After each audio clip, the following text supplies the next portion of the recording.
All right, we are here with TJ Storm, who happens to be a big fan of monsters and an actor and just a general badass. So, TJ, what brings you to Japan World Heroes 2023? Well, we're here at Japan World Heroes 2023 because this place is all about Japan heroes. One of those heroes is their national treasure, Godzilla. And I played in Godzilla 2014 and Godzilla King of the Monsters. So that is one of the reasons that I'm here in Japan World Heroes. It's a great collection of actors, toys, performers, fans that are loving their passions, and they're all coming together for this wonderful event. And we get to meet wonderful people like you and this Renzo. gentleman right here. And this place is really, really fun. If you love this stuff, come on down to Southern California. We're in Burbank. Yeah, it's fun. Well, what can you tell us about getting into the process of becoming Godzilla? Like, did you grow up watching any of the films? Did you do research? Like, how was that journey? It's a good question. It is a journey. My dad, when I was very small, I was probably 5 or 6, he took me to the very first movie I ever saw in a movie theater, and that movie was called Godzilla versus the Smog Monster. It's a good place to start. Yeah, it's Hell of a a place to start. psychedelic place to start because Oh, really? it was a very weird, very mind-bending movie for a kid that's 6. But For real. But after seeing that on the screen, it was bigger than life. It was burned into my brain that I was like, monsters, you could be a monster. So then I was a dancer. I grew up in the martial arts, and eventually I got to work on kickboxing movies and stuff like that, and eventually that became motion capture and performance capture. So fast forward to now, a friend of mine called me. He's like, dude, can you help me with some beast movement? And I'm like, I'm working on a project, but here's some names of some people who are great.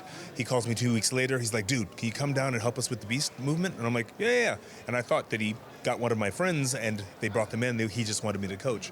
So I showed up on the set, and he's like, there was only 3 of us standing there on set. And he's like, okay, listen, you're Muto number 1, you're Muto number 2, and you're Godzilla. And I was like, Oh my God.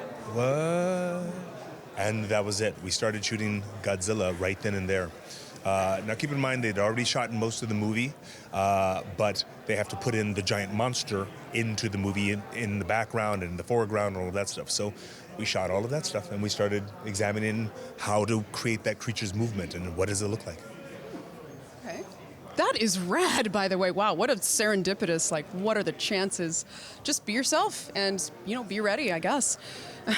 Well, so I guess all I can think of is Godzilla right now. Specifically for Godzilla, is there any monsters or specific animals that you observed or studied in order to do the movements of Godzilla or bring something new to it? Great question. When you're dealing with a national treasure, especially Japan's national treasure, which is Godzilla, you don't want to bring something brand new to it. You don't need to bring something brand new. It is fine as it is. So I watched Haruo Nakajima's performance. I watched some of the other Godzillas that came after him, and there's an entire legacy. There was Godzilla 60 years before I ever got near it. So now I look at their work, and then I look at the current model, the current version of the monster, and I start asking questions. I'm like, all right, do you guys want this movement here, or do you want him to have shoulders here? And I teach at a school, and I'm the founder of a school of movement and performance called the Mind's Eye Tribe Action Actors Academy. And one of the very first things we teach for creature movement is find your base creature. What is the base? Is it a bear? Is it a gorilla? How is that going to change your choice? And so I went through a couple of different choices, and I found the right combination of things. And then I attached what I found to what I knew already existed, which was all of those great performances that were already around. And all of that combined is what you see on screen. You see this large thing that is hulking and bear-like, but still lizard in its base. So all of that is really important because legacy is important. Are you standing on the balls of your feet or more on the heels? How are you distributing the weight, your center of gravity? That's a good question. This is a bigger Godzilla than they've had before it, so I widened his base quite a bit. So I was going to do this, but I ended up starting to have a wider leg base and a little wider hips so that I could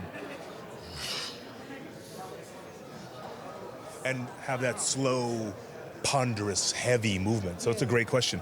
And finding that weight and finding the right speed, all of those things are really, really important, and they're time consuming, but they're worth it. And you're Rad. not bound by a suit. I mean, you are bound by diodes and what have you in your own physicality, but you're not bound by all that rubber and sweat and all that sort of thing. And that is definitely where some of the performance changed for the first time. Whereas the original suit performers, they had to lift their legs so they didn't trip.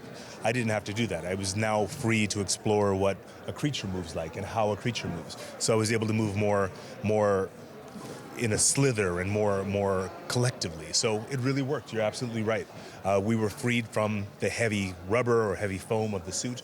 We just wear motion capture suits, which are very, very tight suits with little markers all over them. And we're free to explore. I'm actually really curious about that. So regarding the legacy, did some of the directors want to kind of keep the legacy movements? Is that kind of heavy, kind of, clunky movement, is that something that they maybe were like, maybe kind of keep some of that in the performance? Is that, or is no? That was the first thing that I put into it immediately. That was the first thing. You start with the legacy. I don't have to recreate the wheel. Godzilla already exists, and they've already done an amazing job at it. So I wanted to add to that, and I did. I started slow and heavy, just like Haruo Nakajima-san did in 1954. So, and then we added to it. Now I was able to look around freely and have all these facial expressions and this body language, and be able to add those little nuances that they weren't necessarily able to because they didn't have that flexibility. The Predator. Tell us a little bit about like the Predator and what it was like being that creature. I mean, look, I've had a charmed life so far. I am the current Godzilla. I've gotten to be Darth Vader. I've gotten to be Colossus in Deadpool. And then to get to do those amazing things, to get to be those iconic characters.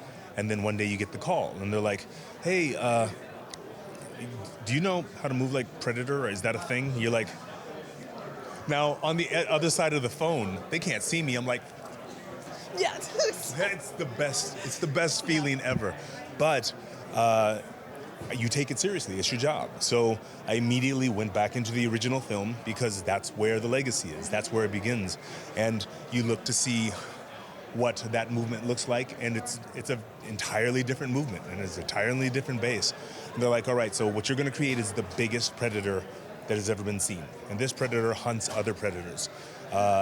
And that's the one that I brought to life. In the Predators. It's really, really fun. He finds the predator, he messes them up, and then he starts hunting the hero. So it's really, really fun. That is rad. Okay, cool. Who would you say is the most balletic of the giant monsters that you've played? Who's the most graceful? That's a good question. Are you bringing Baryshnikov to your Godzilla? I grew up a fan of Baryshnikov. Baryshnikov, Gene Kelly, Fred Astaire, those people were my heroes when I was a little kid, and I watched them and I emulated them and learned how to do that. And I added their movements into breakdancing. For me, that's where I started.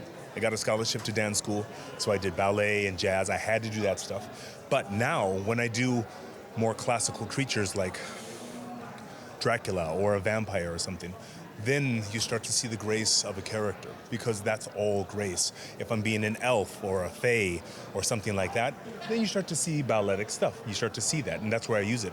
If I'm being something violent, like the Predator, then you start to see more feral, more ferocious movement. So again, it's always about the character, and we try to stay true in bringing that kind of a character or creature to life. So that's the magic of it. That's the real fun. I absolutely love it. Great question. Thank It's you. a little bringing a little Busby Berkeley, a little Adolfo Chabadou, and yes. a little Fosse, maybe. Yes, you know. All of those people brought something different. So I'm glad to be a part of that in the world of action and fantasy and sci-fi. Thanks again, TJ. Tell us a little bit about Mind's Eye. The Mind's Eye Tribe Action Actors Academy is a school where people who love to do action and still be true actors, real performances, that's where they learn all their skills. So whether it's tactical or it's sword work or it's creature movement or you're learning to be a hero, a villain, you want to learn how to do magic and you want to create magical forces, we teach all of those as separate classes, and they're very in-depth, very, very serious, and we do it all year long. So if you're interested, check out mindseyetribe.com, and it's the Mind's Eye Tribe, and we do it and we love it, and thanks for asking. Thank you. Thank you again. Thank you. Thank you. Bye, you guys.